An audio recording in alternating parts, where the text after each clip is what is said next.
Di sebuah kota tua bernama Damaskus, hiduplah seorang lelaki sederhana bernama Sa'id bin Muhaffah, yang juga dikenal dengan nama Ali Al-Muwaffaq. Pekerjaannya hanyalah tukang sol sepatu, pekerjaan yang bagi sebagian orang dianggap rendah dan tidak menjanjikan masa depan. Setiap hari ia duduk di sudut pasar dengan peralatan seadanya, menambal sandal dan sepatu orang-orang yang lalu lalang. Tangannya kasar oleh kulit dan lem, pakaiannya lusuh, tetapi hatinya lembut dan penuh keyakinan. Ia bukan orang kaya, bukan pula orang terpandang, tetapi ia memiliki satu mimpi besar yang ia simpan bertahan-tahan dalam dadanya. Suatu hari, ia ingin berhaji ke Baitullah. Sa'id dan istrinya hidup sangat sederhana. Rumah mereka kecil, perabotnya sedikit, dan makanan sehari-hari pun seringkali hanya cukup untuk mengganjal perut. Namun, di tengah keterbatasan itu, mereka memiliki kebiasaan mulia, yaitu menyisihkan sedikit demi sedikit uang dari hasil kerja Sa'id. Setiap dirham yang tersisa setelah membeli kebutuhan pokok, mereka masukkan ke dalam sebuah kantong kecil yang disimpan rapi. Mereka tahu, perjalanan ke Makkah bukan perjalanan murah. Mereka sadar, mungkin butuh waktu bertahun-tahun, tetapi mereka juga percaya bahwa Allah melihat niat sebelum melihat hasil. Maka setiap kali memasukkan 1 dirham, Sa'id selalu berkata kepada istrinya bahwa itu bukan sekadar uang, melainkan langkah kecil menuju rumah Allah. Hari demi hari berlalu, musim demi musim berganti. Kadang penghasilan Sa'id ramai, kadang sepi. Ada hari-hari ketika ia pulang dengan wajah lelah dan kantong hampir kosong. Namun ia tidak pernah putus asa. Ia selalu mengingatkan dirinya bahwa setiap sepatu yang ia perbaiki adalah bentuk ikhtiar menuju mimpi sucinya. Istrinya pun selalu mendukung, meski ia sendiri sering menahan lapar. Ketika orang lain mungkin menertawakan mimpi tukang sol sepatu untuk berhaji, Sa'id dan istrinya justru semakin yakin bahwa Allah tidak memandang profesi, melainkan hati. Setelah bertahan-tahan menabung, akhirnya terkumpullah 350 dirham, jumlah yang pada masa itu cukup untuk biaya perjalanan haji. Ketika mereka menghitung uang itu bersama-sama, air mata menetes di pipi sang istri. Ia tidak menangis karena sedih, melainkan karena bahagia. Ia merasa doanya selama ini dijawab. Sa'id memandang uang itu dengan mata berkaca-kaca. Baginya, 350 dirham itu bukan sekadar angka, melainkan simbol kesabaran, kerja keras, dan harapan yang dipelihara dalam waktu lama. Mereka mulai mempersiapkan keberangkatan, membayangkan Ka'bah, membayangkan tawaf, dan membayangkan doa-doa yang akan mereka panjatkan di tanah suci. Namun, menjelang hari keberangkatan, sebuah peristiwa terjadi yang mengubah segalanya. Pada suatu sore, istri Sa'id yang sedang hamil mencium aroma masakan daging yang sangat lezat dari rumah tetangga. Sudah lama ia tidak merasakan daging, dan kehamilannya membuatnya lebih peka terhadap bau makanan. Dengan suara lirih dan penuh rasa malu, ia berkata kepada suaminya bahwa ia sangat ingin mencicipi masakan itu, meskipun hanya sedikit. Sa'id menatap istrinya dengan perasaan campur aduk. Ia tahu kondisi mereka tidak berlebih, tetapi ia juga tahu bahwa memenuhi keinginan istrinya yang hamil adalah sesuatu yang mulia. Maka ia pun pergi ke rumah tetangganya untuk meminta sedikit makanan. Ketika Sa'id mengetuk pintu rumah tetangganya, ia disambut dengan wajah yang tampak pucat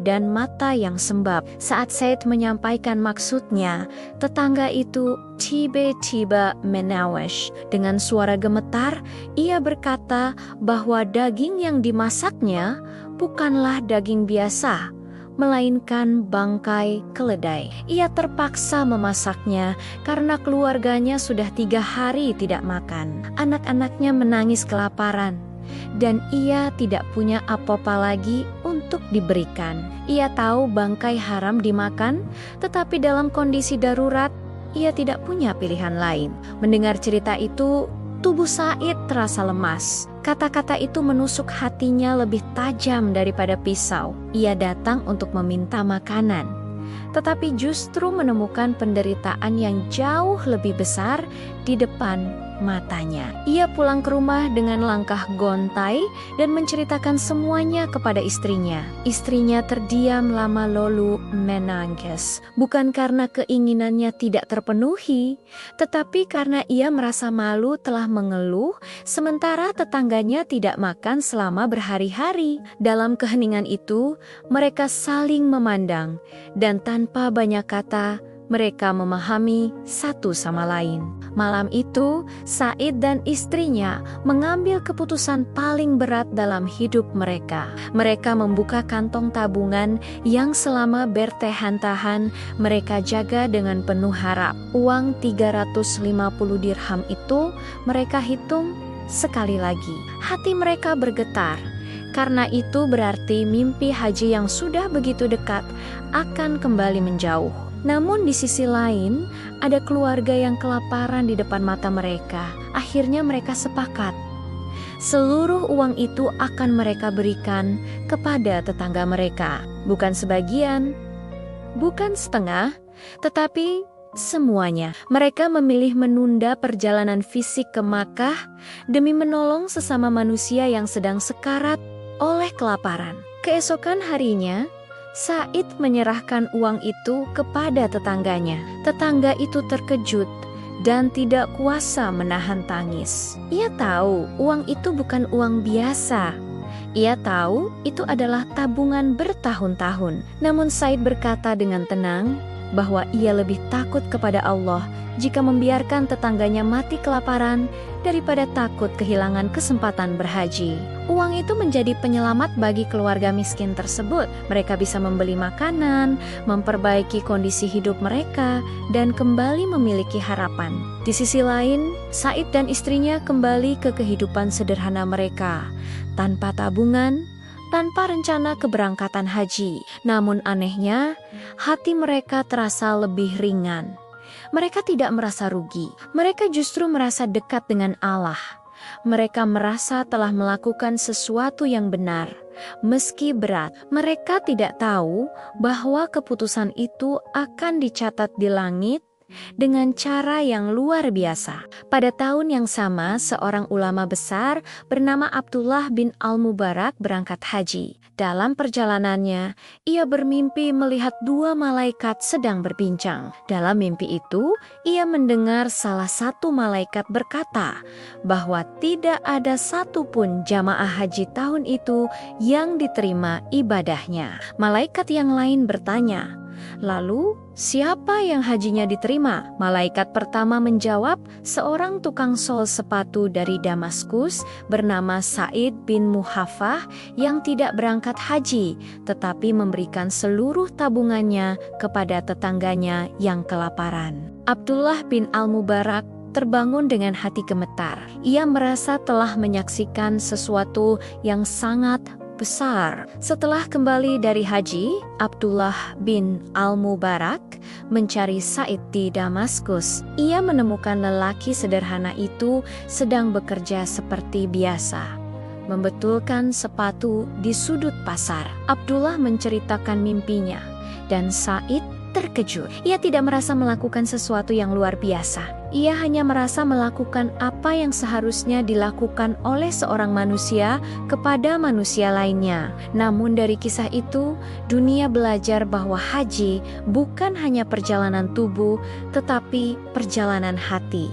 Bahwa kadang-kadang langkah menuju Allah tidak selalu melalui Ka'bah, tetapi melalui perut orang lapar yang kita isi. Kisah Said bin Muhafah mengajarkan bahwa ibadah bukan hanya tentang ritual, tetapi tentang kepedulian. Bahwa niat suci bisa diwujudkan dalam bentuk yang tidak kita duga. Bahwa Allah melihat pengorbanan yang dilakukan dengan ikhlas, meski tidak terlihat oleh manusia. Kita sering berpikir bahwa mendekat kepada Allah harus selalu melalui ibadah formal. Padahal menolong orang yang membutuhkan dengan harta yang paling kita cintai adalah bentuk ibadah yang sangat tinggi nilainya.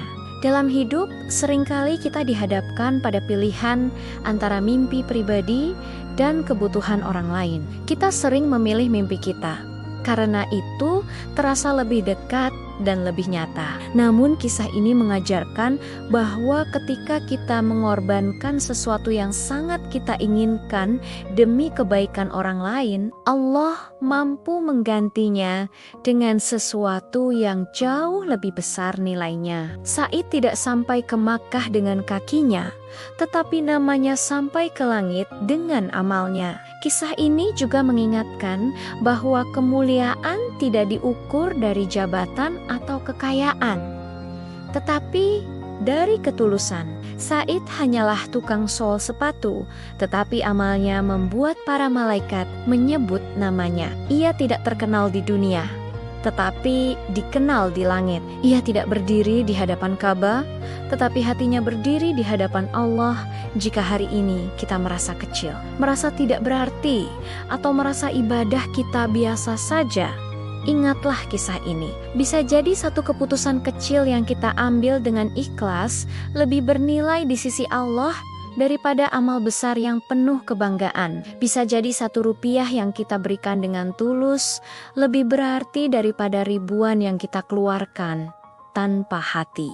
Dan bisa jadi satu pengorbanan yang kita lakukan diam-diam adalah jalan menuju kemuliaan yang tidak kita duga. Hidup bukan hanya tentang sampai ke tujuan, tetapi tentang bagaimana kita berjalan dan siapa yang kita tolong di sepanjang jalan. Sa'id bin Muhaffah mengajarkan bahwa jalan menuju Allah bisa melewati rumah tetangga yang lapar, bukan hanya jalan menuju tanah suci. Dan dari kisah ini, kita belajar bahwa ibadah sejati adalah ketika hati kita lembut terhadap penderitaan orang lain.